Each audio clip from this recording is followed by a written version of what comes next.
Hello CA students, कैसे हैं आप सब लोग। तो गाइस, अगर आप सीए इंटर के स्टूडेंट हैं और आप ग्रुप नंबर 1 कर रहे हैं और पेपर नंबर 3 में टैक्सेशन की प्रिपरेशन कर रहे हैं तो आप बिल्कुल सही जगह पे हैं। यकीन मानिए, इस वीडियो को देखने के बाद, इस क्लास को देखने के बाद आप ये बिल्कुल डिसाइड कर लेंगे कि टैक्स की प्रिपरेशन आपको सिर्फ इसी बैच से करनी है, यहीं से करनी है और कहीं से नहीं करनी है। चाहे आप सेल्फ स्टडी के स्टूडेंट हैं और चाहे आपने पहले किसी की वीडियोज़ ले रखी है या face to face batch join कर रखा है। ये मेरी गारंटी है। इस बैच को पढ़ने के बाद आपका मन बिल्कुल शांत हो जाएगा कि बस यही पढ़ाई करनी है। और मेरी भी गारंटी है, ये बैच आपको इस लेवल का बना देगा कि आपको इसके बाद सीधा एग्जाम देना है और क्लियर कर लेना है। गाइस, मैं आपको प्रोवाइड करूंगा कंसेप्ट बुक मटेरियल में एक एमसीक्यू बुक, एक प्रैक्टिकल क्वेश्चन बुक और एक क्लास नोट्स जो मैं दिखाऊंगा आपको सारा, वो मैं आपको पीडीएफ फॉर्म में दूंगा। सब कुछ पीडीएफ फॉर्म में मिलेगा। ये बिल्कुल फ्री ऑफ कॉस्ट है। ये पूरा बैच, ये फास्ट ट्रैक रिवीजन बैच पूरा फ्री ऑफ कॉस्ट है। जितने भी आपके सीए फ्रेंड्स हैं ना, जो सीए कर रहे हैं, जो इनके एग्ज़ाम है मई 26 में या सितंबर 26 में या जनवरी 27 में, प्लीज़ उनको ये वीडियो रेफर जरूर कर देना। हाँ जी, आपको कांटेक्ट करना है 7015434249 पर। इस नंबर पर आपको एक व्हाट्सएप करना है जिसमें आपका नाम लिखना है और बताना है कि मेरा जो बैच है वो मई 26 एग्ज़ाम है या सितंबर 26 है या जनवरी 26 है। और उसके बाद हमारी टीम आपका नाम सेव कर लेगी। आप भी हमारा जो नाम है वो सीए परिवार के नाम से सेव कर लेना। अमित कुमार मेरा नाम है, मैं अमित कुमार हूँ। सीए परिवार के नाम से सेव कर लेना और फिर आपको जो है ना जितने भी इंफॉर्मेशन है क्लासेस की वो मिलती रहेंगी। आपके डाउट सेशंस भी लूँगा और अगर आप इस वीडियोस को टाइमली देखते हैं तो मैं आपके लाइव सेशन भी लेने शुरू कर दूंगा। चलिएगा, इस क्लास को स्टार्ट करते हैं।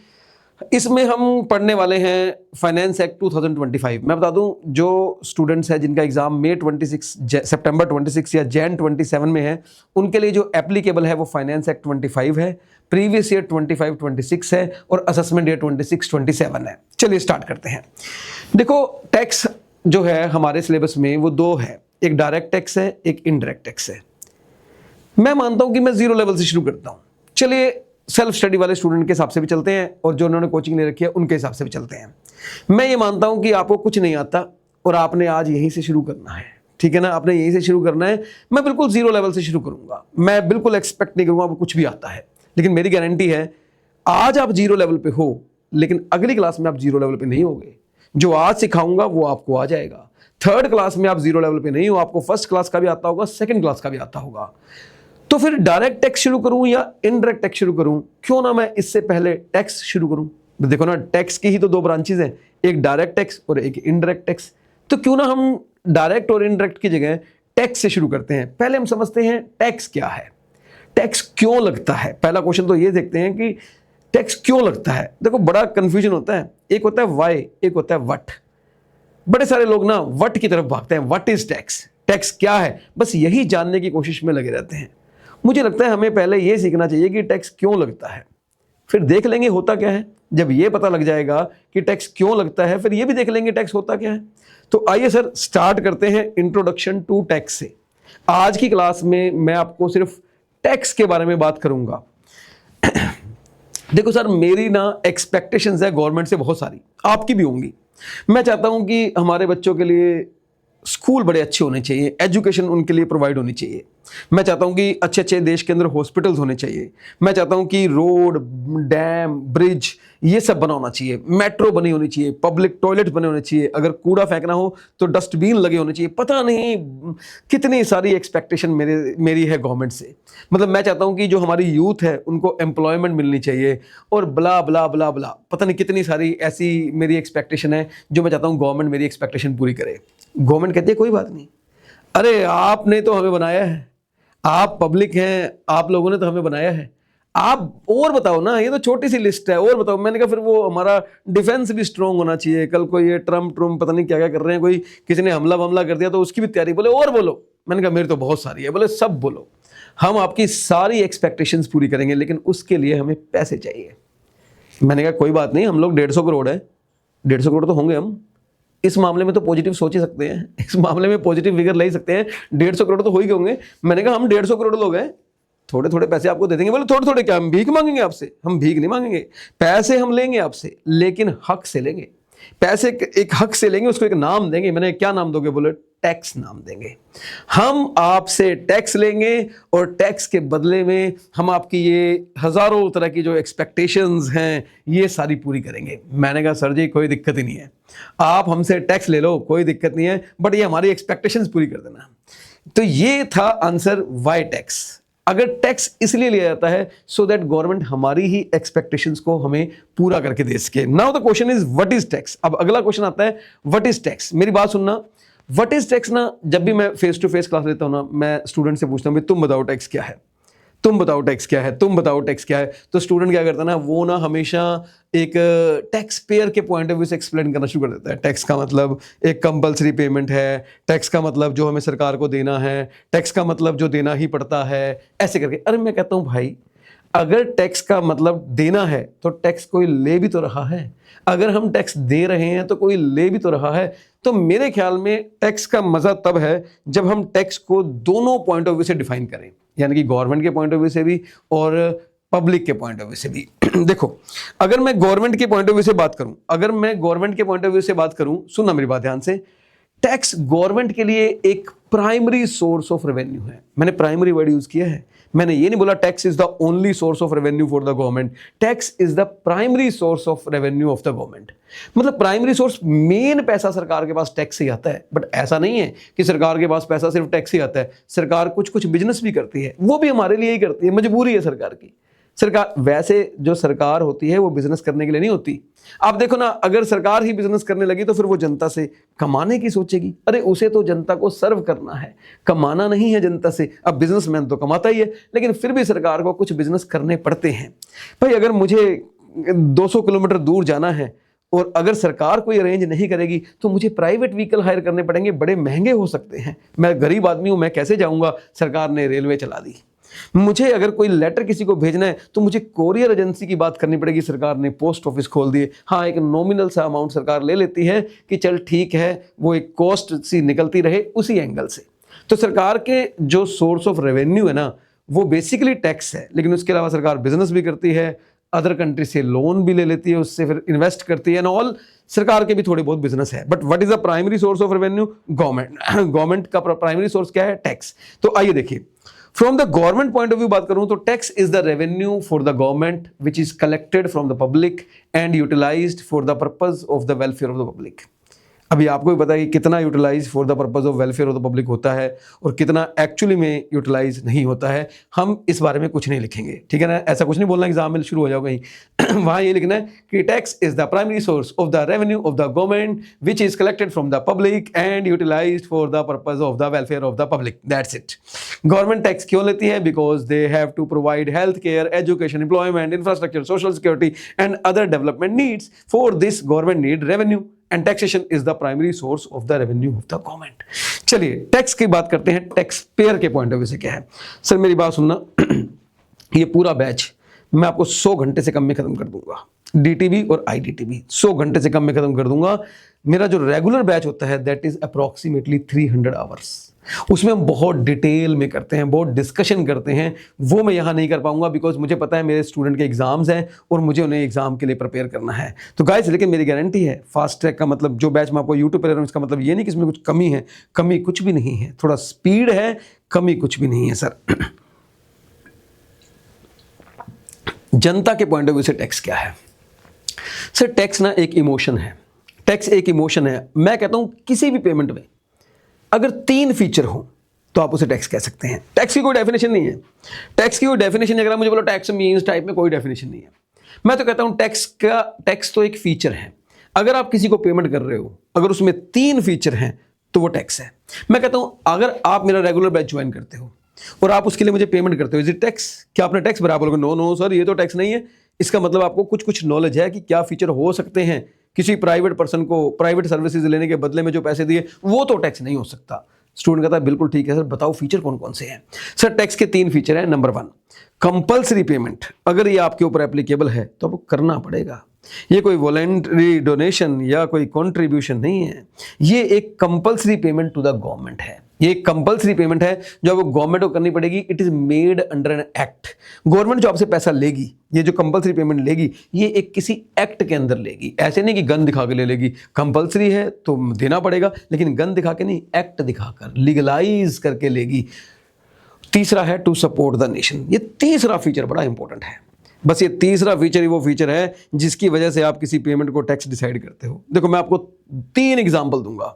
इन 3 एग्जाम्पल में आपको पूरी बात 100% क्लियर हो जाएगी। नंबर 1, एग्जाम्पल नंबर 1 सर, आज मेरी पहली क्लास थी और मुझे लगा भाई मैं लेट हो गया। मैंने बड़ी फास्ट गाड़ी चलाई, एक रेड लाइट थी, मैंने जंप कर दी। मैंने कहा कोई बात नहीं यार, रेड लाइट जंप कर दूंगा, कोई दिक्कत नहीं है, चलान वलान घर पे आएगा, देखी जाएगी, लेकिन एक बार तो मेरे को निकलना है। लेकिन क्या हुआ कि रेड लाइट जंप करते ही मेरे को पुलिस वालों ने पकड़ लिया। वो जो मामे होते हैं, मतलब ट्रैफिक वाले होते हैं, बोले भाई साहब साइड में लगा लो, साइड में। मैंने लगा ली गाड़ी। मैं कहा हाँ जी। किधर? मैं किधर क्या जा रहा हूँ भाई साहब, क्लास है, क्लास में जाना है, पढ़ाना है। बोले चलान लगेगा। मैं कहा ले लो। 500 रुपये चलान ले लिया, मैंने दे दिया। मेरा क्वेश्चन है क्या मैंने टैक्स पे किया है? मेरा क्वेश्चन है क्या मैंने टैक्स पे किया है? अब मैं जा रहा हूँ, गाड़ी चला रहा हूँ, पैसे देने को। मैंने कहा क्या हो गया अगर मैंने 500 रुपये दे दिए? आखिरकार मैंने देश की प्रगति में कुछ कंट्रीब्यूट ही तो किया है। आखिरकार मैंने देश के लिए कुछ कंट्रीब्यूट किया, मैंने टैक्स दिया है। नहीं सर। स्टूडेंट कहता नो सर, ये तो टैक्स नहीं है। मैं क्यों? सर ये तो आपने अपनी गलती की वजह से दिया। मैं कहा क्यों नहीं है टैक्स? देखो compulsory payment to the government, मैंने कंपल्सरी पेमेंट करी है गवर्नमेंट को, made under an act, motor vehicle act के अंदर लिया है। तो मैं क्या चलान तो टैक्स ही हुआ ना? बोले नो सर, लग नहीं रहा टैक्स है, ये हमें लग नहीं रहा। बिल्कुल सही बात है, ये टैक्स नहीं है। क्यों नहीं है मैं समझाऊंगा। बिकॉज ये मैंने नेशन को सपोर्ट करने के लिए नहीं दिया, ये तो मेरा फॉल्ट था, ये तो मेरा फॉल्ट था, मैंने दिया। नेशन को सपोर्ट करना क्या होता है सर? फिर नेशन को सपोर्ट करने के लिए दिया, वो कैसे होता है बताऊंगा। दूसरी एग्जांपल सुनो पहले। सर मुझे ना ड्राइविंग लाइसेंस बनवाना है, मतलब बनवाना है, ऐसे एग्जांपल के लिए बोल रहा हूँ, मेरा 20 साल से बना हुआ है। तो मेरे को ड्राइविंग लाइसेंस बनवाना था। मैं गया गवर्नमेंट के पास, जो भी RTO होता है। मैंने कहा जी मेरे को ड्राइविंग लाइसेंस बनवाना है। बोले कोई बात नहीं, बन जाएगा, फीस लगेगी। मैंने फीस पे कर दी। Is it tax? आप बताओ, is it tax? No, this is not a tax. Why? Sir मैंने कंपल्सरी पेमेंट की है गवर्नमेंट को। अगर मुझे लाइसेंस बनवाना है तो मुझे पैसे देने ही पड़ेंगे। मेड अंडर एन एक्ट है, ये भी एक एक्ट, ड्राइविंग लाइसेंस का जो भी लाइसेंस एक्ट होगा, मोटर व्हीकल एक्ट होगा, उसके अंडर ही पे किया है। बट ये नेशन को सपोर्ट करने के लिए नहीं है, क्योंकि इसके बदले में तो सरकार मुझे एक पर्टिकुलर सर्विसेज दे रही है। अगर सरकार आपको पर्टिकुलर सर्विसेज देने के बदले में कुछ पैसे लेती है तो फिर वो टैक्स नहीं है। टैक्स का मतलब होता है तू पैसे दिए जा और फल की इच्छा मत कर इंसान। फल की तू मत सोच कि अगर तूने 2000 टैक्स दिए तो मेरे को बदले में 2000 में क्या मिलेगा, मेरी क्या बेनिफिट होगा, ये नहीं सोचना। फिर वो सरकार को डिसाइड करने दे कि उस 2000 रुपये का क्या करना है। वो तेरे लिए खर्च करने हैं या किसी और के लिए खर्च करने हैं या किसी और जगह करना है। आपको तो बस अपने दिल की खुशी के लिए वो पैसे देने ही देने हैं, देने ही देने पड़ेंगे, लेकिन बदले में कुछ एक्सपेक्ट नहीं करना। ऑफ कोर्स एक हिडन एक्सपेक्ट है कि सरकार वो पैसे हम लोगों पर ही खर्च करेगी, पर उतना ही जितना आपने टैक्स दिया है आप पर खर्च करेगी, ऐसा कोई जरूरी नहीं है। अब मैं आपको एक एग्जांपल दूंगा जिससे आपको पता लगेगा टैक्स क्या होता है। सर मैं इनकम कमाता हूं, क्या मैंने कोई गुनाह किया है? बिल्कुल भी नहीं भी। इनकम तो कमानी पड़ेगी, मेरी बीवी है, बच्चे हैं, उन सबको तो मतलब मुझे खिलाना है ना, तो पैसे तो कमाने पड़ेंगे ना मेरे को। मैं इनकम कमाता हूँ, लेकिन इनकम कमाने के बावजूद मैं उसमें से कुछ पैसे सरकार को एज ए टैक्स देता हूँ, उसमें से कुछ पैसे मैं सरकार को एज ए टैक्स देता हूँ। ये है नेशन को सपोर्ट करना, ये है नेशन को सपोर्ट करना। सर अगर मैं इनकम कमाऊंगा तो मुझे कुछ देना सरकार को जरूरी नहीं है, पर देना पड़ेगा, बिकॉज मुझे नेशन को सपोर्ट करना है, इसलिए सरकार ने एक टैक्स बनाया है। तो वो अगर मैं टैक्स देता हूं तो ये मेरा नेशन को सपोर्ट करने के लिए देता हूं। सर मैंने फॉरेन कंट्री से कुछ इंपोर्ट किया है। अरे फॉरेन कंट्री से इंपोर्ट करना गुनाह थोड़ी है, पूरी धरती एक ही तो है, ग्लोबलाइजेशन है, WTO कहता है एक दूसरे से खरीदो बेचो, कोई प्रॉब्लम नहीं है, कोई प्रॉब्लम नहीं है। तो अगर मैं अमेरिका से कुछ इंपोर्ट करता हूं और सरकार कहती है अरे यार तुम इंपोर्ट कर रहे हो, थोड़े से हमें भी दो ना, तो मैंने कोई गुनाह थोड़ी किया इंपोर्ट करके यार कुछ खरीद के, लेकिन फिर भी मैं सरकार को इंपोर्ट ड्यूटी देता हूं, तो that is to support the nation.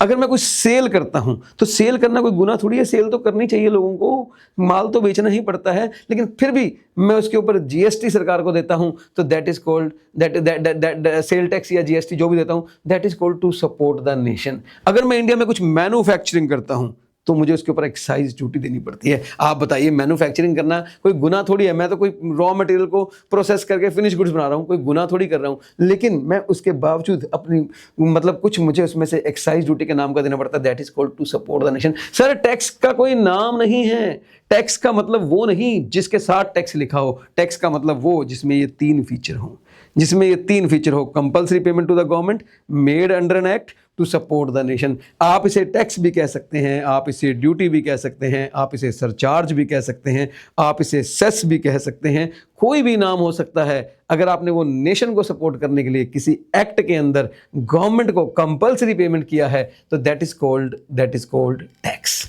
Yes guys, please tell me what is tax. आपको क्लियर हुआ या नहीं हुआ? मैंने करवा दिया व्हाई टैक्स, मैंने करवा दिया व्हाट इज टैक्स। आगे देखिए सर, आगे बढ़ते हैं सर। कुछ डेफिनेशंस है, बहुत सारी डेफिनेशंस हैं, यहाँ 5 डेफिनेशन लिखी हैं।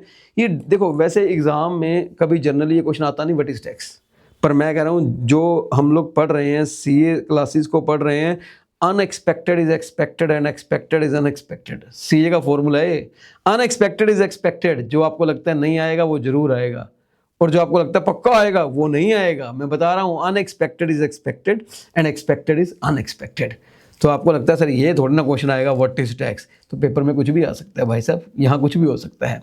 तो अगर एग्जाम में क्वेश्चन आता है व्हाट इज टैक्स, तो ठीक है, आप उसको एक्सप्लेन करना शुरू कर दोगे, टैक्स क्यों लगता है, गवर्नमेंट के पॉइंट ऑफ व्यू से टैक्स क्या है, जनता के पॉइंट ऑफ व्यू से टैक्स क्या है। लेकिन अगर साथ में एक सिंगल डेफिनेशन भी लिख दें तो मेरे ख्याल में 4 चांद लग जाएंगे, आपके लिखने वाले आंसर में 4 चांद लग जाएंगे। तो चलो एक डेफिनेशन रट लेते हैं, जो दिल करे वो कर लेना। यहाँ 5 डेफिनेशन है, मैं पांचों फटाफट आपको सुना दूंगा, आप कोई भी एक याद कर लेना। पहली है pecuniary burden. A tax may be defined as a pecuniary burden होता है फाइनेंशियल बर्डन। ऐसा नहीं है कि आप टैक्स देना है सरकार को तो आप कंबल जाके दे, सरकार सर्दियां चल रही है कंबल ही ले लो, ऐसे नहीं। It's a pecuniary burden either laid on individual or on a property owner। House tax देते हैं प्रॉपर्टी ओनर जो होते हैं, वो लोग हाउस टैक्स वगैरह देते हैं। तो pecuniary burden laid on upon individual और property owner but to support the government. Tax is not a voluntary payment और डोनेशन। टैक्स कोई वॉलंटरली पेमेंट या डोनेशन नहीं है, but an enforced contribution. In other words, तीसरी definition बड़ी अच्छी है, आप चाहो तो लिख सकते हो, tax is nothing but the money that people have to pay to the government. Tax is nothing but the money that people have to pay to the government, which is used to provide public services. Fourth definition is one of my favorite definition. Tax is the price. Tax वो कीमत है, tax वो कीमत है जो मैं चुकाता हूँ एक सभ्य समाज के लिए, एक शानदार समाज के लिए, एक सब कुछ शांति अमन बना रहे, लोग लड़े नहीं, पुलिस का अरेंजमेंट हो, सब कुछ हो, बच्चे स्कूल आराम से जाएं, इसके लिए जो मैं कीमत चुकाता हूं ना वो है tax. Is the price that we pay, which we pay for a civilized society. Tax is a mandatory financial charge या लेवी, कुछ भी कह दो, impose upon a person by government in order to fund various public expenditure. तो government को जो public expenditure करने होते हैं उनके लिए जो पैसे इकट्ठे करने होते हैं, that is called tax. I hope definition clear है। अब हम पढ़ेंगे constitutional validity of taxes. Sir ये क्वेश्चन क्या है? मेरा क्वेश्चन है, हमारे जो प्रधानमंत्री हैं श्री नरेंद्र मोदी जी, क्या वो अपनी मर्जी से कभी भी कोई भी टैक्स लगा सकते हैं? मतलब उनका दिल किया मैं तो टैक्स लगाऊंगा एक और, तो वो लगा सकते हैं? क्या उनके पास पावर है? क्या प्रधानमंत्री जी इस इंडिया के सबसे बड़े पर्सन हैं या सबसे बड़ी अथॉरिटी है? उनसे ऊपर कोई भी नहीं है सर। सबसे बड़ा अगर कोई है हिंदुस्तान के अंदर तो that is constitution of India, Bharat का संविधान। उसके ऊपर ना प्रधानमंत्री जी हैं, ना आप हो, ना मैं हूं। कॉन्स्टिट्यूशन ऑफ इंडिया में आर्टिकल्स होते हैं, जैसे हमारे इनकम टैक्स एक्ट में सेक्शंस होते हैं, प्रोवाइजोज होते हैं, हेडिंग होते हैं, आइटम्स होते हैं, क्लॉजेज होते हैं, वैसे कॉन्स्टिट्यूशन ऑफ इंडिया में आर्टिकल्स होते हैं। एक आर्टिकल है, देखो मैं 4 आर्टिकल के नाम लूंगा, याद रख लेना मेरे साथ साथ, 4 आर्टिकल के नाम लूंगा। Article 265, article 245, article 246 and article 254। ये 4 आर्टिकल को मैं एक्सप्लेन करूंगा कॉन्स्टिट्यूशनल वैलिडिटी ऑफ टैक्सेस को समझाने के लिए कि क्या टैक्स लगाना सही है, क्या टैक्स सरकार लगा सकती है, मैं ये बात करना चाह रहा हूं। सर देखिए, कॉन्स्टिट्यूशनल वैलिडिटी ऑफ टैक्सेस में पहला आर्टिकल है आर्टिकल 265। देखो क्या लिखा हुआ है, no tax shall be levied और कलेक्टेड।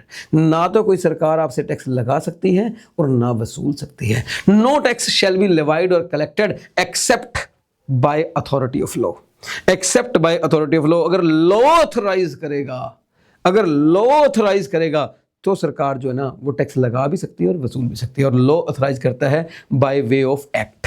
यानी कि अगर सरकार को टैक्स लगाना है तो सरकार को सबसे पहले एक्ट बनाना पड़ेगा। जब तक एक्ट नहीं बनेगा तब तक टैक्स लगाने का कोई चांस नहीं है। अब आर्टिकल 245 कहता है रुको, हम बताएंगे कि एक्ट कौन बनाएगा। एक्ट कौन बनाएगा? मोदी जी रुक जाओ, क्योंकि मोदी जी ने बोला अच्छा एक्ट बनाना पड़ेगा, वो तो हम शाम तक बना देंगे। बोले नहीं मोदी जी, आप नहीं बना सकते एक्ट, आप नहीं बना सकते। एक्ट कौन बनाएगा वो सुनो। एक्ट कौन बनाएगा उससे पहले ये सुनो कि इंडिया एक फेडरल कंट्री है। फेडरल कंट्री का मतलब एक ऐसी कंट्री जहां दो गवर्नमेंट पैरेलल रन करती है, सेंट्रल गवर्नमेंट भी और स्टेट गवर्नमेंट भी। आप जानते हैं ना, सेंटर की बात करता हूं तो आपके सामने जो चेहरा आता है वो नरेंद्र मोदी जी का आता है, और अगर स्टेट की बात करता हूं तो आप जिस स्टेट से भी हैं उस स्टेट के जो मिनिस्टर हैं उनका चेहरा आता है। भाई पैन इंडिया क्लास चलती है, पूरा इंडिया इस क्लास को देखता है।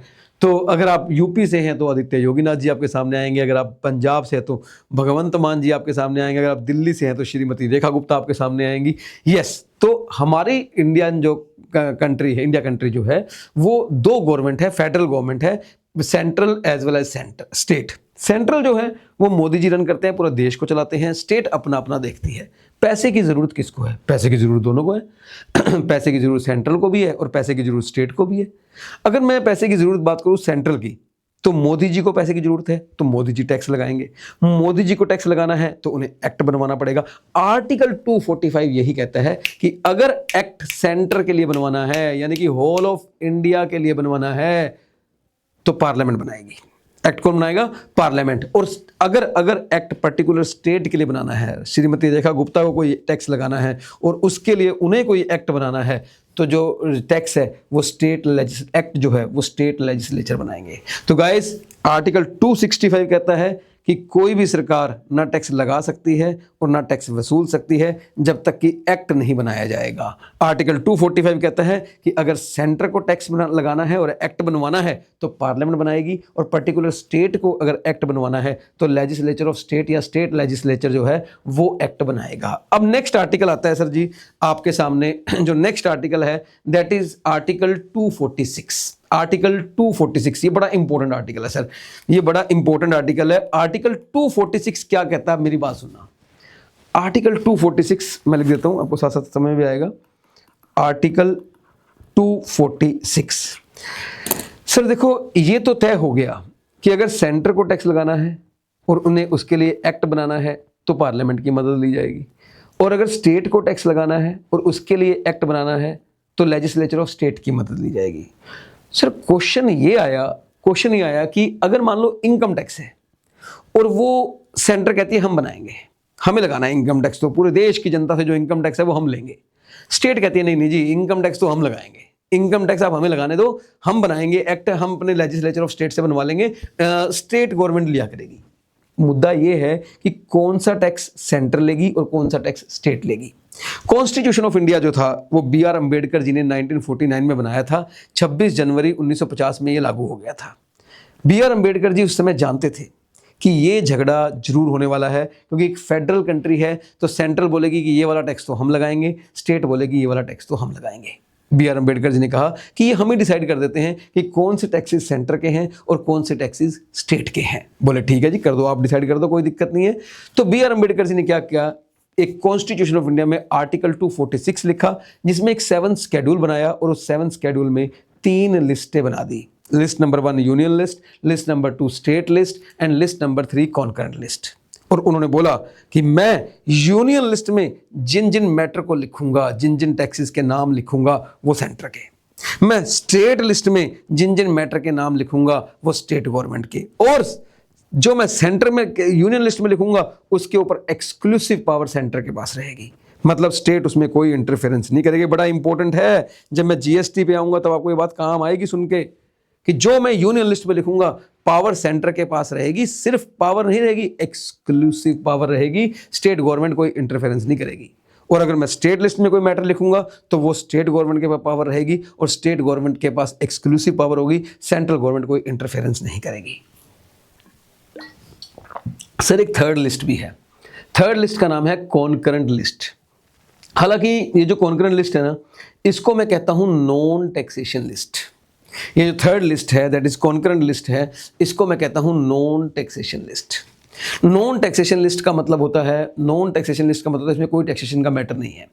इसमें बेसिकली सिविल और क्रिमिनल मैटर है, जैसे कि इसके अंदर है एजुकेशन, इसके अंदर है मैरिज, डाइवोर्स और मोटर व्हीकल और बड़े सारे इसके अंदर है।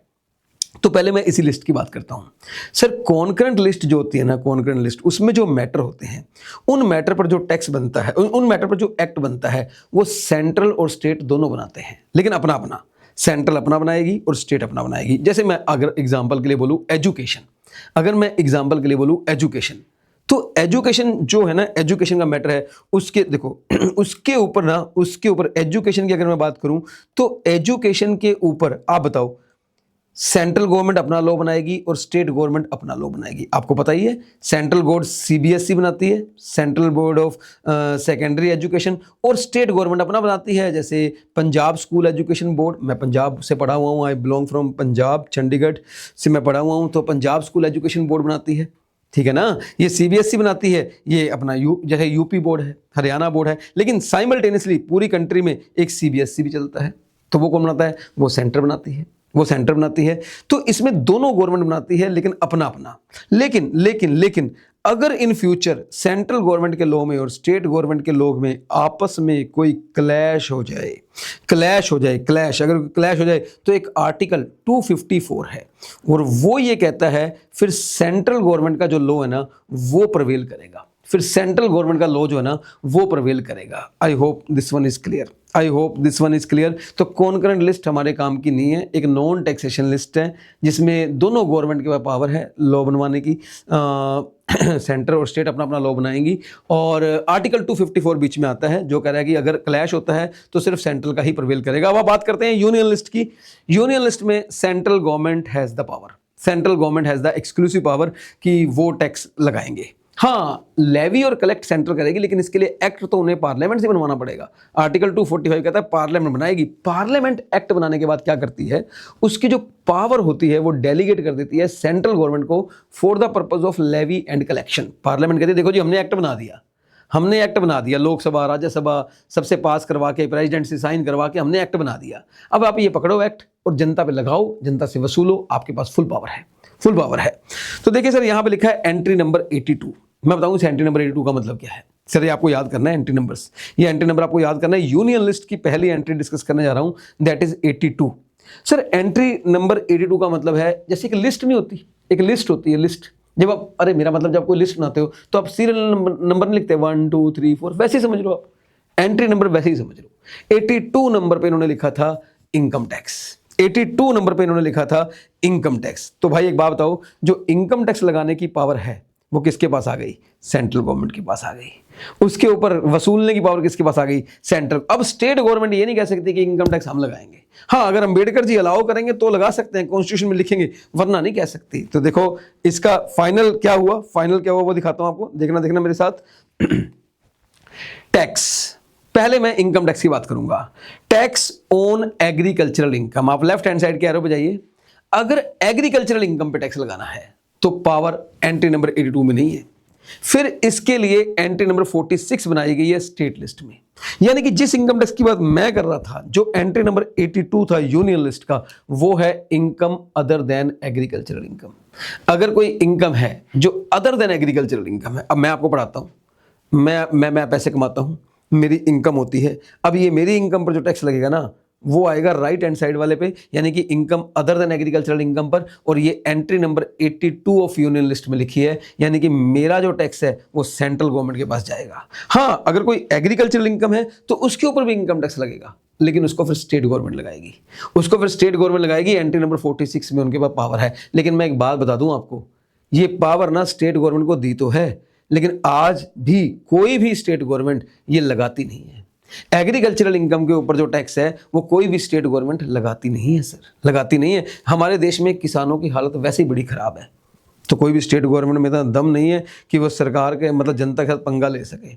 अगर उन्होंने एग्रीकल्चरल इनकम पे टैक्स लगाया तो वो सरकार बाय बाय हो जाएगी, बड़ी जल्दी बाय बाय हो जाएगी। तो मैं बता रहा हूँ, इसलिए एग्रीकल्चरल इनकम के ऊपर टैक्स लगाने की पावर स्टेट लिस्ट में है, एंट्री नंबर 46 है। और अदर देन एग्रीकल्चरल इनकम के ऊपर पावर सेंट्रल गवर्नमेंट के पास है, एंट्री नंबर 82 है। आगे सुनिए, मैंने एक टैक्स की बात कर दी मैंने एक टैक्स का बंटवारा कर दिया। अगर इनकम टैक्स की बात है तो सेंट्रल गवर्नमेंट 82 में लगाएगी, एंट्री नंबर 82 में लिखा हुआ है अदर देन एग्रीकल्चरल इनकम के ऊपर। और अगर एग्रीकल्चरल इनकम के ऊपर टैक्स की बात है तो स्टेट गवर्नमेंट लगाएगी entry number 46 of the state list. चलिए वन बाय वन टैक्सेस की बात करेंगे। सर, अगर आप इंडिया में कुछ मैन्युफैक्चरिंग करते हैं या प्रोडक्शन करते हैं, अगर आप इंडिया में कुछ मैन्युफैक्चरिंग या प्रोडक्शन करते हैं गुड्स का, मैन्युफैक्चरिंग या प्रोडक्शन गुड्स का ही होता है, इमूवेबल आइटम का तो मैन्युफैक्चरिंग और प्रोडक्शन हो ही नहीं सकता। बिल्डिंग तो मैन्युफैक्चर्ड थोड़ी होती है, वो तो कंस्ट्रक्टेड होती है। रोड तो कंस्ट्रक्टेड होती है। Laptop, flask, video camera, mike, यही सब मैन्युफैक्चर होते हैं। मूवेबल आइटम ही मैन्युफैक्चर होती है। तो अगर आप इंडिया में कोई मैन्युफैक्चर या प्रोडक्शन करते हैं तो सरकार कहती है जी आपको एक्साइज ड्यूटी देनी पड़ेगी। हमने कहा जी कोई बात नहीं, नेशन को सपोर्ट करने के लिए हम ये भी देंगे, कोई दिक्कत नहीं। वैसे तो मैन्युफैक्चरिंग और करना कोई गुनाह नहीं है, बट आप कह रहे हो तो हम देंगे, हम एक्साइज ड्यूटी जरूर देंगे। तो अगर आप इंडिया में कुछ मैन्युफैक्चरिंग करेंगे या प्रोडक्शन करेंगे तो आपको एक्साइज ड्यूटी देनी पड़ेगी। बट द क्वेश्चन ये आता है कि ये एक्साइज ड्यूटी कौन लेगा? सेंट्रल गवर्नमेंट लगाएगी टैक्स इसके ऊपर या स्टेट गवर्नमेंट भी लगाएगी? क्योंकि मुद्दा आर्टिकल 246 का है और आर्टिकल 246 का मुद्दा ये है कि टैक्स का नाम तो ठीक है, पर ये बताओ गवर्नमेंट कौन सी के पास जाएगा? तो सर स्टेट गवर्नमेंट ने ये कहा कि देखो सर 4 आइटम ऐसी हैं उनके ऊपर एक्साइज हमें ले लेने दो। 4 आइटम के नाम हम बोलेंगे, उनके ऊपर एक्साइज हमें ले लेने दो। 4 आइटम के ऊपर एक्साइज की एंट्री आप स्टेट लिस्ट में डाल दो। रेस्ट ऑफ द आइटम जो लाखों करोड़ों बच गई, भाई हिंदुस्तान में लाखों आइटम मैन्युफैक्चर होती हैं, लाखों करोड़ों आइटम मैन्युफैक्चर होती है, वो पैसा ना आप सेंटर को ले लेने दो। मोदी जी बोले ठीक है, बात अगर 4 आइटम की है तो कोई दिक्कत नहीं, स्टेट गवर्नमेंट 4 में क्या ही ले लेगी। स्टेट गवर्नमेंट ने कहा 4 आइटम हमें दे दो बस। बोले हाँ जी बोलिए। Item number 1, alcoholic liquor for human consumption.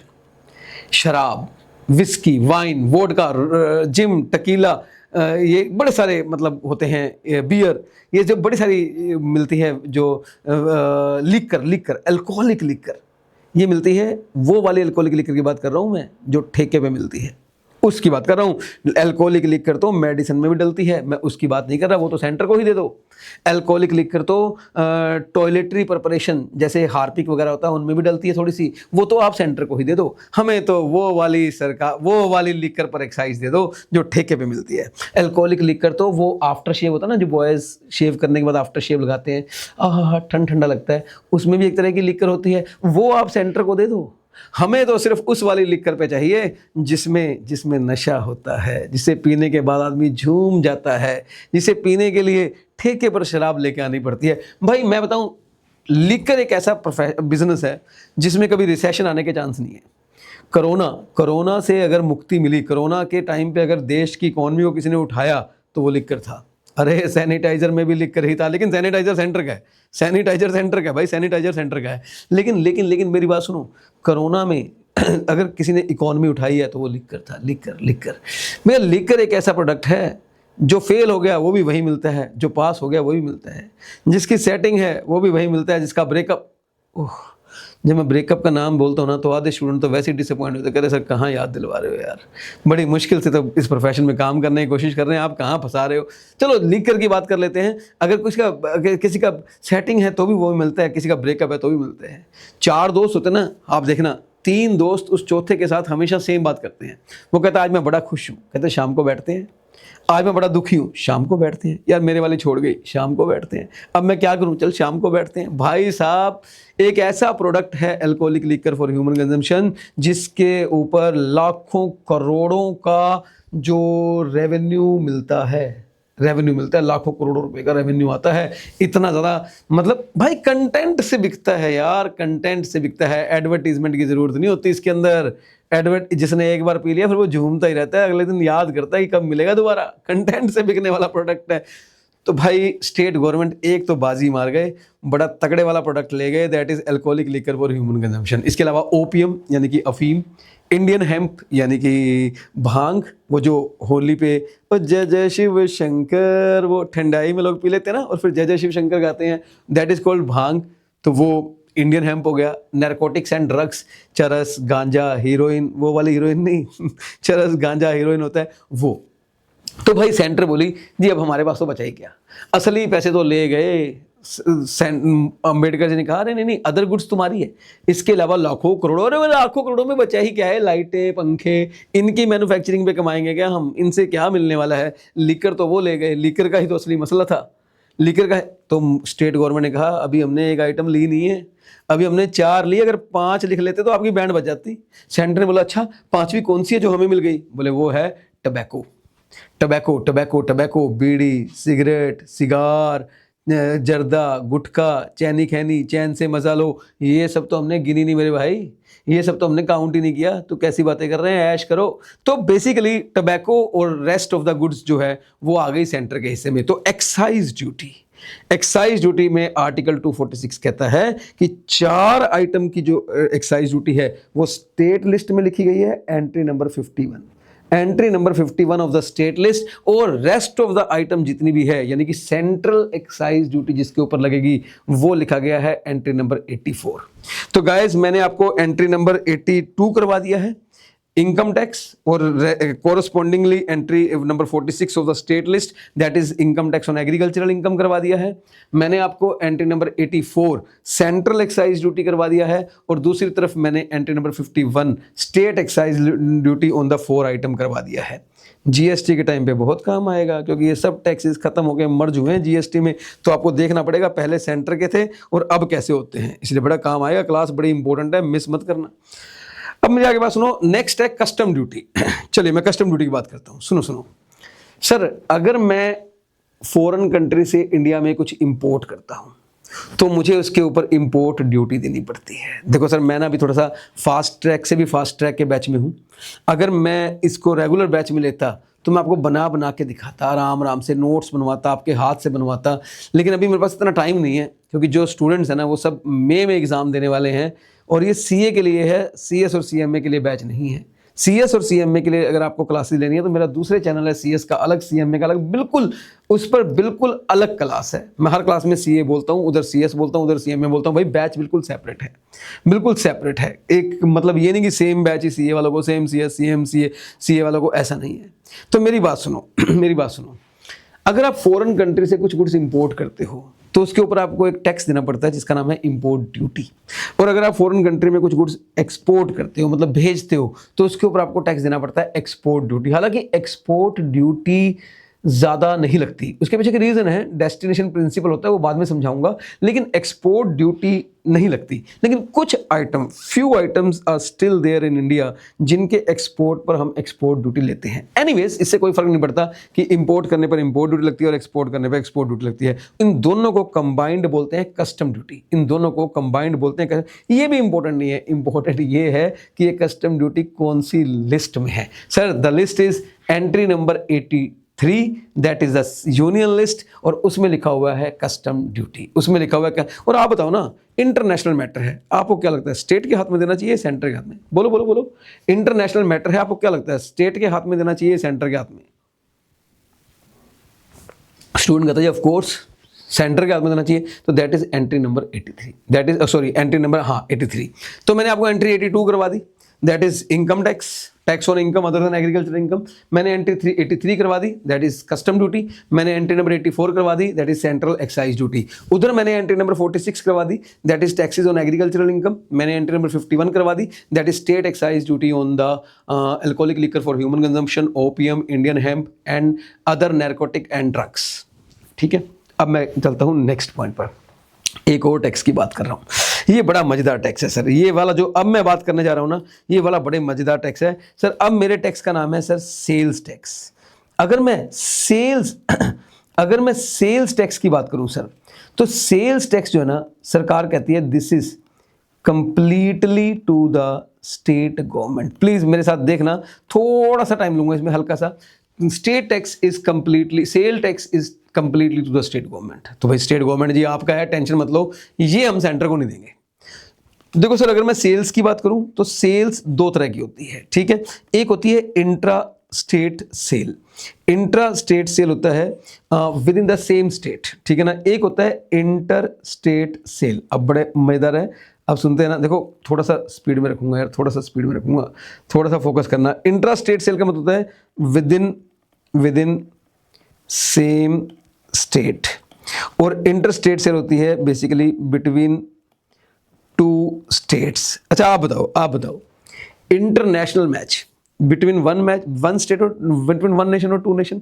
Sir two nation. Intercaste, blushing, तेरे वाले इंटरकास्ट का मैटर है। तो भैया intercaste between two caste. Interfere अपने लाइफ के दूसरों लाइफ में दूसरों की लाइफ में, तो दैट इज कॉल्ड इंटरफेयर। तो भाई इंटर जहां आता है वो बिटवीन टू ही होता है, और इंट्रा का मतलब with in the same state होता है।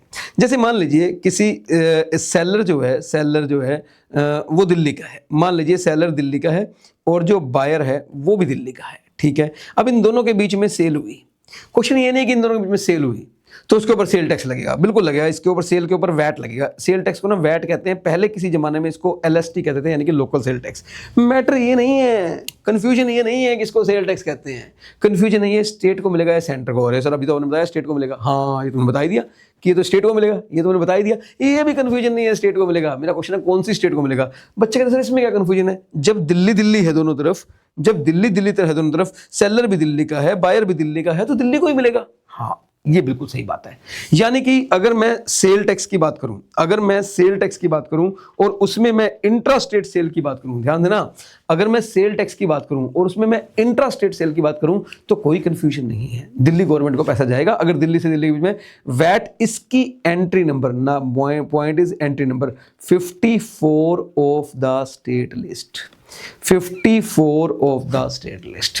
Guys, please tell me the point is clear or not clear. I hope this one is absolutely clear.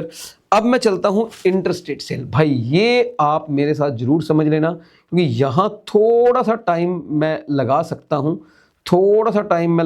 हूं, क्योंकि मुझे समझाना है। देखो फास्ट ट्रैक बैच जरूर है, फास्ट स्पीड से करूंगा, लेकिन स्टिल मैं आपको बता रहा हूं कि मैं आपको ना फास्ट ट्रैक के बैच के अंदर भी पूरा कवर करके चलूंगा, कंसेप्ट भी और प्रैक्टिकल क्वेश्चन, एमसीक्यूज सबकी मतलब करवाऊंगा। सब सीरीज आएंगे डिफरेंट, एमसीक्यू सीरीज अलग चलाएंगे, प्रैक्टिकल क्वेश्चन की सीरीज अलग चलाएंगे एंड ऑल।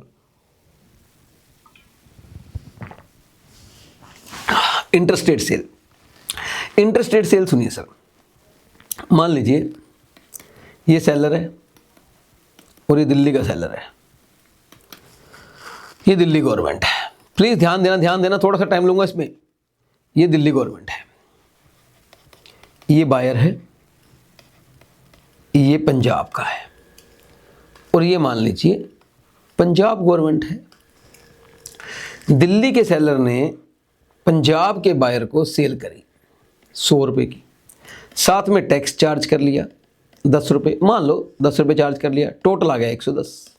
बायर ने 110 रुपये इस बंदे को दे दिए, इस बंदे ने 10 रुपये पकड़ लिए टैक्स के, ये तो अपनी जेब में रख लिए, सेल तो उसकी अपनी है, ये पैसा तो उसका अपना है, वो तो किसी के बाप का भी नहीं है, टैक्स सरकार का छोड़ो। लेकिन ये जो टैक्स है ये इसका नहीं है, ये इसने गवर्नमेंट को देना है। मेरा क्वेश्चन आपसे ये है कि ये कौन सी गवर्नमेंट को जाएगा। हमारा मुद्दा यही है कि कौन, आप लोग से स्टेट गवर्नमेंट को जाएगा। आपने लिखा था जो सेल टैक्स होता है वो completely to the state government होता है, मैंने कहा था। मैं अभी पूछ रहा हूँ, वही तो पूछ रहा हूँ, कौन सी स्टेट गवर्नमेंट को जाएगा, ये नहीं लिखा हुआ। ये तो लिखा है कि जो सेल टैक्स है वो स्टेट गवर्नमेंट को जाएगा, ये नहीं लिखा कौन सी स्टेट को जाएगा। भैया 2 स्टेट इन्वॉल्व हो गई ना यहाँ पर दिल्ली भी इन्वॉल्व हो गई और यहाँ पर पंजाब गवर्नमेंट भी इन्वॉल्व हो गई, यहाँ पर दिल्ली भी इन्वॉल्व हो गई, यहाँ पर पंजाब गवर्नमेंट भी इन्वॉल्व हो गई, 2 स्टेट यहाँ पर इन्वॉल्व हो गई। मेरा आपसे क्वेश्चन है, ये बताइए सेल टैक्स ये 10 रुपये जो है, ये मैं भी मानता हूँ कि गवर्नमेंट को जाएगा, स्टेट को जाएगा, लेकिन कौन सी स्टेट को जाएगा ये आपने बताना है। मैं थोड़ा एग्जाम्पल चेंज करता हूँ और इसी एग्जाम्पल पर दोबारा आऊँगा। ये एग्जाम्पल एज इट इज़ बना रहेगा, मैं दोबारा आऊँगा। आप लोग प्लीज़ क्लास को साथ साथ बनाते रहना, जो भी बना सकते हो फास्ट, नहीं तो बाद में रिकॉर्डेड देख लेना इसको, लेकिन कुछ भी मिस मत करना। देखो ये बंदा है सेलर, कहाँ का है, दिल्ली का, समझना। ये बंदा कहाँ का है, पंजाब का। दिल्ली ये बायर है, ये बायर है, ठीक है, ये सेलर है। एमपी यानी कि मध्य प्रदेश में एक बार क्या हुआ, एक मीटिंग हुई और इस मीटिंग में ये दिल्ली वाला सेलर और ये पंजाब वाला बायर मिल गए। ये वही जो सेलर था दिल्ली का वो मिल गया और ये जो बायर था पंजाब का ये कहीं मिल गए एमपी में किसी मीटिंग में। इनमें दोनों में कॉन्ट्रैक्ट हो गया और दिल्ली वाले ने बोला टेंशन मत ले, मेरे यहाँ से माल जो है ना वो पंजाब पहुँच जाएगा, चिंता मत कर, अभी अपन ट्रक में चढ़वा देते हैं माल, तू टेंशन मत ले, तेरे पास माल पहुँच जाएगा, तेरे पास माल पहुँच जाएगा। अब ठीक है भाई, ठीक है ठीक है ठीक है ठीक है ठीक है। फिर क्या आप जानते हैं अगर आप दिल्ली से पंजाब जाते हैं ना तो आपको हरियाणा क्रॉस करना पड़ता है। आप बोलोगे तो हाँ क्या हो गया, कर लेंगे क्रॉस। क्रॉस क्या करना होता है, रोड है वहाँ से निकल जाएंगे। हाँ बिल्कुल सही बात है, बिल्कुल सही बात है। अब क्या हुआ, मान लो वही सेल है, 100 रुपये की सेल है, 10 रुपये का टैक्स है। दिल्ली वाले ने पंजाब वाले से 100 रुपये का माल बेचा, 100 रुपये का माल बेचा, साथ में 10 रुपये का टैक्स लगाया, 110 रुपये मांग लिए। इसने 110 रुपये इसको दे भी दिए। पैसे इस वक्त दिल्ली वाले के जेब में है, पैसे हमेशा सेलर की जेब में होता है, बिकॉज इमीडिएट कलेक्शन तो सेलर ही करता है टैक्स की। अब क्वेश्चन ये है कि ये सेलर ये 10 रुपये किसको दे, ये सेलर ये 10 रुपये किसको दे। दिल्ली बोली ये तो हमारा है। सेलर बेटा, दिल्ली वाले बेटा आजा आजा आजा, अपने पैसे हैं। पंजाब बोला कैसी बातें कर रहे हो, ये हमारा है, ये हमने खरीदा है, पैसे हमें मिलने चाहिए टैक्स के, हमने खरीदा है, हमने खाया है। दिल्ली ने कहा हमने बनाया है, हमारे यहाँ से गया है, हमारा है। एमपी कहता चुप करो बदतमीजों, हमारा है, कॉन्ट्रैक्ट हमारी स्टेट में हुआ है, मेन कॉन्ट्रैक्ट होता है। हरियाणा कहता है थोड़ा बहुत तो हमारा भी है, क्योंकि हमारे यहाँ से माल निकला था, जाने नहीं देंगे अगली बार ट्रक, सोच लेना भैया। इस बारे में इन चारों में झगड़ा हो गया कि दिल्ली कहता है मेरा, पंजाब कहता है मेरा, एमपी कहता है मेरा, हरियाणा कहता है मेरा। अब जब इतना बड़ा झगड़ा बढ़ गया, इतना बड़ा झगड़ा बढ़ गया, इतनी लड़ाई बढ़ गई कि भैया टैक्स किसको मिलना चाहिए, टैक्स किसको मिलना चाहिए। सुन रहे ना। फिर क्या हुआ, चलो मुझे एक क्वेश्चन का जवाब दो, आपके हिसाब से टैक्स किसको मिलना चाहिए। देखो एमपी और हरियाणा का तो नहीं बनता, ये तो आपको भी समझ में आ रहा होगा। एमपी और हरियाणा की बात तो नहीं बनती, लेकिन दिल्ली और पंजाब में से किसी एक को मिलना चाहिए। मैं ये नहीं बोल रहा किसको मिलेगा, शायद आपको पहले से आता हो, नहीं आता हो, मुझे नहीं पता, लेकिन आप बताओ किसको मिलना चाहिए, किसको मिलना चाहिए। गाइस मेरी एक छोटी सी रिक्वेस्ट ये भी है, वीडियो खत्म होने के बाद ना जब आप पूरी देख लोगे यार, इसमें ना कमेंट जरूर करना कि आपको वीडियो कैसी लगी, और शेयर कर देना यार।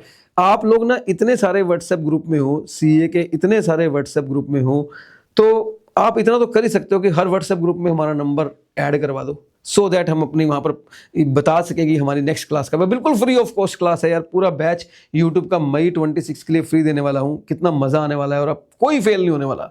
जो बच्चा पूरे मन से पढ़ लेगा एक भी फेल नहीं होने दूंगा। इतनी हेल्प तो आप करना यार भाई। लोग ऋतिक रोशन को हायर करते हैं ब्रांड एम्बेसडर के लिए, मैं मेरे स्टूडेंट को ही बोल देता हूँ कि तुम ही मेरे ब्रांड एम्बेसडर हो भाई। जब तुम ही किसी को बोलोगे कि बंदा मस्त पढ़ाता है तो बस वही मेरी ब्रांडिंग है। तो भैया मेरी रिक्वेस्ट है यार, ये वाला काम कर देना। हाँ जी, किसको मिलना चाहिए, मैंने नहीं पूछा कि किसको मिलेगा, मैंने नहीं क्वेश्चन किया किसको मिलेगा ये बताओ। मैं पूछ रहा हूँ आपको लगता क्या है कि ये टैक्स किसको मिलना चाहिए। सर दो लॉजिक है मेरे पास जिसमें मैं बता सकता हूं कि ये टैक्स पंजाब को मिलना चाहिए। मेरा दिल कहता है कि ये टैक्स ना पंजाब को मिलना चाहिए। इसके दो लॉजिक है सर। Logic number 1, DBT. आप मेरी बात समझना, डीबीटी क्या होता है। डीबीटी का मतलब होता है डेस्टिनेशन बेस्ड टैक्स। डीबीटी का मतलब होता है destination based tax. Sir WTO, world trade organization, जो पूरा वर्ल्ड है ना, वो इस बात को फॉलो करता है कि जो टैक्स होता है ना, टैक्स वो वहां जाना चाहिए जहां गुड्स या सर्विसेज को अल्टीमेटली कंज्यूम किया गया है। यही तरीका है। इसीलिए शायद आपको कभी नोटिस किया हो इंपोर्ट ड्यूटी लगती है कि जो हाँ जब हम का माल खरीदते हैं तो ऑफ कोर्स वो हमारी कंट्री में यूज होगा, तो हमारी गवर्नमेंट इंपोर्ट ड्यूटी लेती है। इसीलिए मैं कह रहा था कि एक्सपोर्ट ड्यूटी हम कम नहीं लेते हैं, बस फ्यू गुड्स पे लगती है। वो कुछ रीजन है, क्योंकि एक्सपोर्ट करेंगे तो वो माल फिर दूसरी कंट्री में जाएगा ना, वो वाली वहां कंज्यूम होगा तो फिर वो वाली कंट्री टैक्स लेगी, हम नहीं लेते हैं। दैट इज द रीजन कि मैं थोड़ी देर पहले कह रहा था कि एक्सपोर्ट ड्यूटी लगती नहीं है, बट फ्यू गुड्स पर किसी रीजन से लगती है। एनीवेज पंजाब में टैक्स जाना चाहिए, इसका एक रीजन तो डीबीटी है, डेस्टिनेशन बेस्ड टैक्स। और दूसरा रीजन बता आपको, सुनो दूसरा रीजन बड़ा इंपॉर्टेंट है। सर एक आदमी को आप टैक्स देने के लिए मोटिवेट कैसे कर सकते हो, आप बताइए मुझे। आप किसी को टैक्स देने के लिए मोटिवेट कैसे करोगे।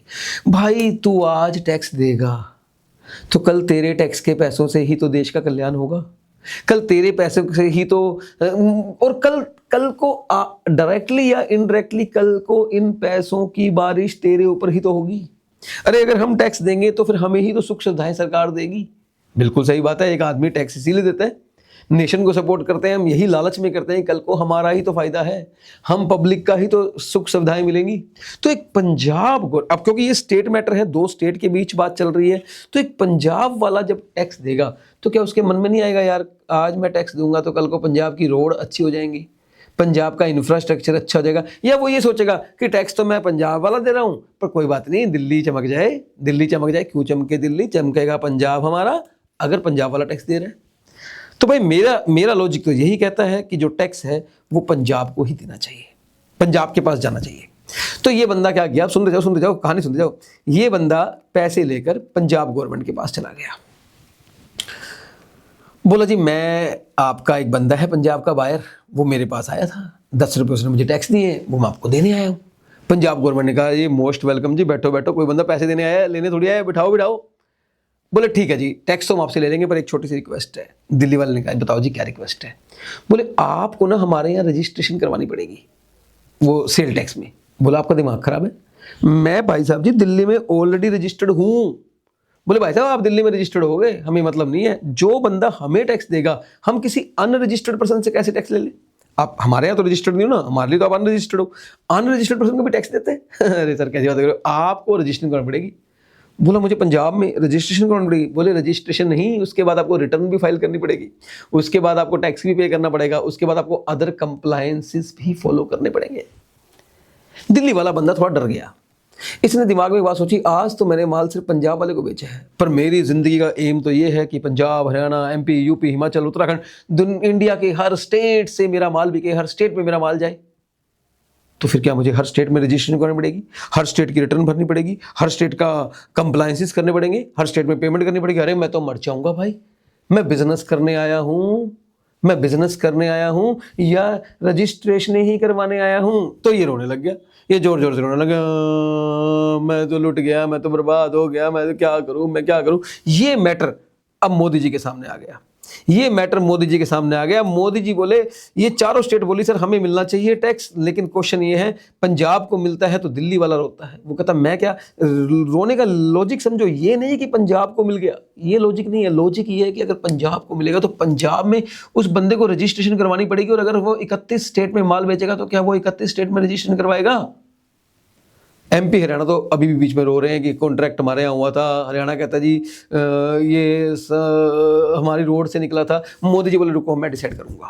सारी स्टेट बोली Modi ji no no no no, आप सेंटर के बंदे हो, आपका डिसाइड करना नहीं बनता है। ना ना ना ना मोदी जी, ये स्टेट का पैसा है, अंबेडकर जी ने लिखा था completely goes to the state government, और हम स्टेट आपस में देख लेंगे। मोदी जी ने कहा तुम्हारे इस पैसे में ना हमें चवन्नी इंटरेस्ट नहीं है, तुम्हारा पैसा रखो तुम्हारे पास, लेकिन तुम में से किसको मिलेगा वो तो डिसाइड करने दो कमबख्तों। तुम तो लड़े जा रहे हो, तुम तो लड़े जा रहे हो, तुम्हारा बंदा सेलर रोए जा रहा है, मुझे ये तो डिसाइड करने दो किसको मिलेगा। तो बोले मोदी जी आप डिसाइड कर लो, ये बात ठीक है, देखो आप लोगे तो ना। मोदी जी बोले माँ कसम 1 रुपया नहीं लूंगा, 1 रुपया नहीं लूंगा तुम्हारे सेल टैक्स का, सारा तुम्हारा, बट डिसाइड मैं करूंगा, डिसाइड मैं करूंगा। बोले कर लो।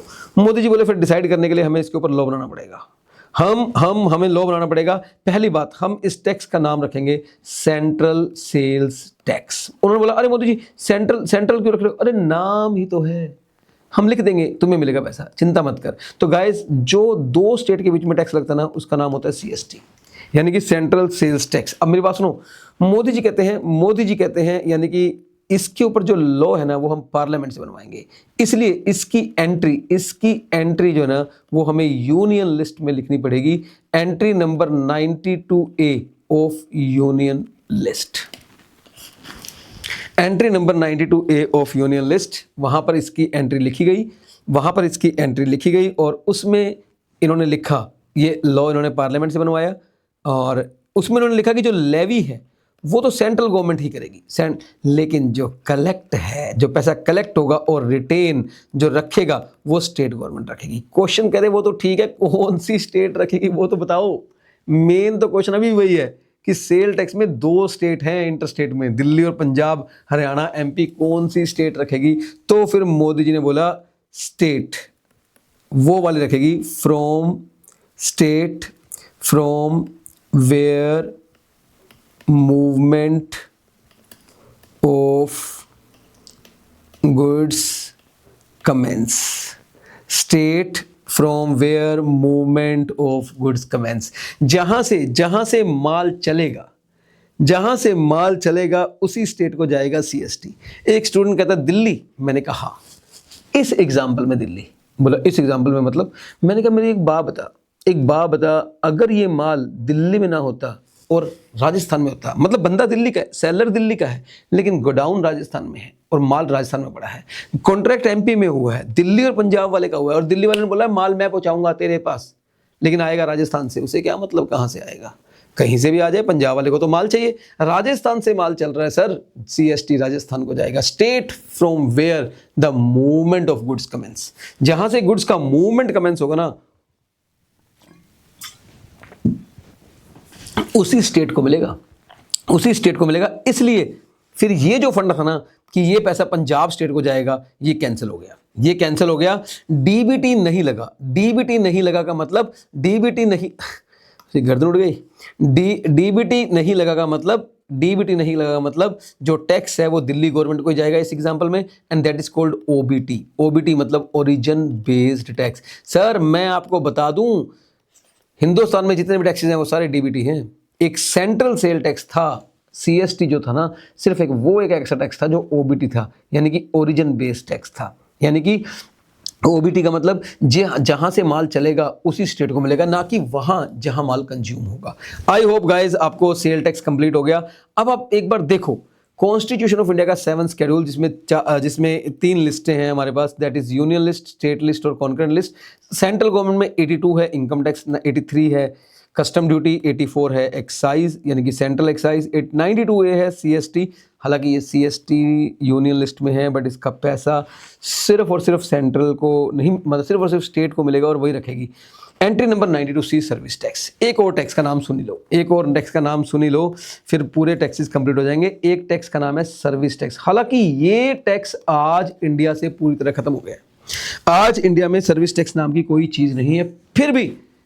फिर भी मेरा दिल करता है कि मैं थोड़ा सा इसे एक्सप्लेन कर दूं, सो दैट आपको थोड़ा कंसेप्ट क्लियर हो जाए सर्विस टैक्स का क्या है।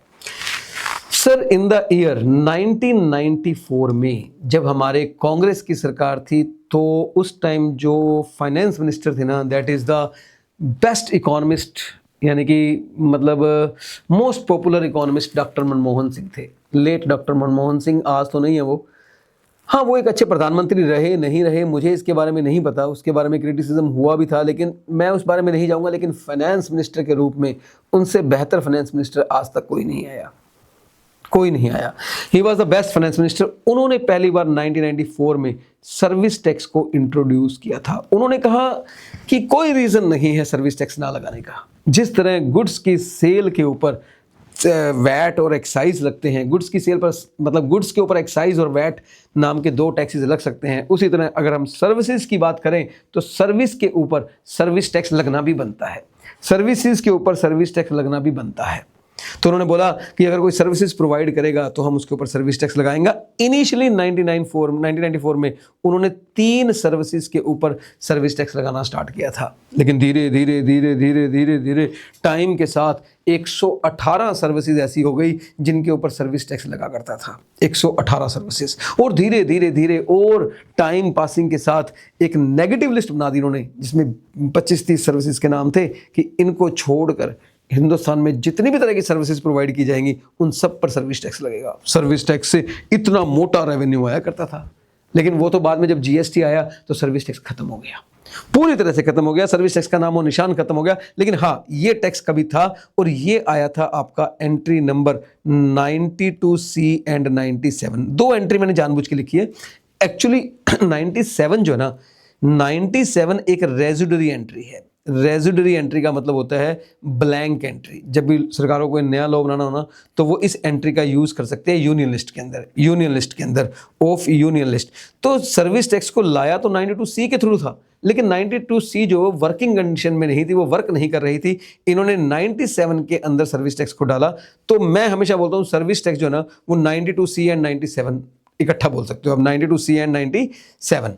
तो ये भी सेंट्रल गवर्नमेंट का रेवेन्यू था। आइए सर, मैंने आपको आर्टिकल 246 कंप्लीट करवा दिया है, कॉन्स्टिट्यूशन ऑफ इंडिया का 7 शेड्यूल, जिसमें एक यूनियन लिस्ट है, एक स्टेट लिस्ट है, एक कॉन्करेंट लिस्ट है। यूनियन लिस्ट में एंट्री नंबर 82 है, income tax 83, custom duty 84, excise duty, central excise duty 92 है, सेंट्रल सेल टैक्स जो कि स्टेट का है, 92C सर्विस टैक्स और 97 रेजिडुअरी एंट्री, उसमें भी था सर्विस टैक्स। अगर मैं स्टेट लिस्ट की बात करूं तो इसमें एंट्री नंबर 46 है, that is taxes on agricultural income. Entry number 51 है, state excise duty on alcoholic liquor for human consumption, opium, Indian hemp and other narcotic drugs and narcotics, ये भी है इसके अंदर। और एंट्री नंबर 54 की बात करूं तो वैट है। लो जी, मैंने करवा दिया है यहां तक। अब देखो, एक छोटा सा टेबल बनाया है, जितना आज करवाया है अगर आप उसका सिर्फ टेबल देख लो तो आपको सारा समझ आएगा। इनकम टैक्स कौन सी गवर्नमेंट के पास जाएगा? Central government. एंट्री नंबर क्या है? 82 of the union list. Excise duty किसके पास जाएगा? एक बात सुनो, ये ना मेरा आज का होमवर्क रहेगा, मैं क्लास नहीं बोल रहा हूँ खत्म हो गई, मैं सिर्फ होमवर्क बता रहा हूँ। होमवर्क है ये, होमवर्क नंबर 1 है। आपको ये मुझे भेजना है, कैसे भेजना है वो सुनो। आज आप ये काम करना शुरू कर देना, जब आखिरी क्लास होगी ना, और जब अगर आप ये काम साथ साथ करते रहे तो मैं आपको दिखा दूंगा कि आपको कितना बड़ा फ़ायदा मिलने वाला है। सर आपको क्या करना है, 70154 एक सेकेंड, नंबर नहीं देख रहा हूँ, कॉल आई थी, किसकी है? 70154 34249। सर ये जो नंबर है ना, इस नंबर के व्हाट्सएप पर आपने एक ऑडियो मैसेज भेजना है। आप बोलोगे सर ऑडियो मैसेज होमवर्क? हाँ, इससे आपको ना एक्सप्रेस करने की पावर आएगी। पता क्या होता है, मैं आपको समझाता हूँ, आपको समझ में आ जाता है, लेकिन जब उसी समझ आए हुए को आप पेपर पे उतारते हो ना तो उतना बढ़िया नहीं उतरता। आप बोलते सर पता नहीं कहाँ गड़बड़ हो गई, आया तो सही था, हमसे सही नहीं हुआ। मैं बोलता हूँ गड़बड़ हो गई बीच में प्रैक्टिस की। आपके पास तो सही तरीके से आ गया, आपको उसे वापस वैसे के वैसे उतारने के लिए प्रैक्टिस करनी पड़ेगी। क्योंकि जब मैंने आपको भेजा है ना तो मैंने बड़ी प्रैक्टिस करके भेजा हुआ है। 20 साल से पढ़ा रहा हूँ मैं, 20 साल से, तो भेजा आपके पास। कुछ प्रैक्टिस तो करनी पड़ेगी ना। तो प्रैक्टिस कैसे होगी? आप ऑडियो मैसेज ऑन करो और आपने ऐसे बोलना है, इनकम टैक्स सेंट्रल गवर्नमेंट के पास जाएगा, entry number 82 of the union list. Excise duty liquor वाले की बात करें तो स्टेट गवर्नमेंट के पास जाएगा, entry number 51 of the state list. Tobacco and other goods करवा रहा हूं साथ साथ, सेंट्रल गवर्नमेंट के पास जाएगा, entry number 84 of the union list. Custom duty की बात करें तो सेंट्रल गवर्नमेंट का मैटर है, एंट्री नंबर 83। सर्विस टैक्स की बात करें तो सेंट्रल गवर्नमेंट का मैटर है, entry number 92C and 97। VAT और CST दोनों स्टेट गवर्नमेंट के हैं। VAT 54 of the state list है, बट CST की जो एंट्री है वो 92A of the union list है। GST वाले पोर्शन को एक बार छोड़ दो आप, जब मैं GST क्लास लूंगा तभी इसको समझाऊंगा, ठीक है। तो गाइस यहां तक मैंने आपको करवा दिया, यहां तक मैंने आपको करवा दिया है। हाँ जी, तो एक बार बताओ भाई यहां तक क्लियर हुआ है नहीं हुआ, और आपको मजा आया या नहीं आया? Please guys tell me fast. ये हमारी पहली क्लास है आज की और मैंने होमवर्क भी दिया आपको। यहां तक मजा आया या नहीं आया? अगर आपको मजा आया तो प्लीज़ यार कमेंट बॉक्स में ज़रूर लिखना कि सर मज़ा आ गया क्लास के अंदर पढ़ के। और भाई मैं सारा कोर्स आपको करवा दूंगा including MCQs and all, but आपको बने रहना पड़ेगा, हर क्लास में आना पड़ेगा, हर क्लास आपको लेनी पड़ेगी, उसके ऊपर कमेंट्स करने पड़ेंगे, लाइक करना पड़ेगा और वीडियो शेयर करनी पड़ेगी। और हमारे नंबर को, इस नंबर को व्हाट्सएप ग्रुपों में डलवाओ, वहाँ पर ऐड करवाओ, आप अपने दोस्तों को बोलो वहाँ ऐड करें, जो एडमिन है वो ऐड करे, हम लोग अपनी वहाँ पर जो है पोस्ट डालेंगे सो दैट मैक्सिमम CA का स्टूडेंट हमारे साथ जुड़ सके। Thank you so much guys, आज के लिए इतना ही, मिलते हैं next time. Till then bye bye, love you.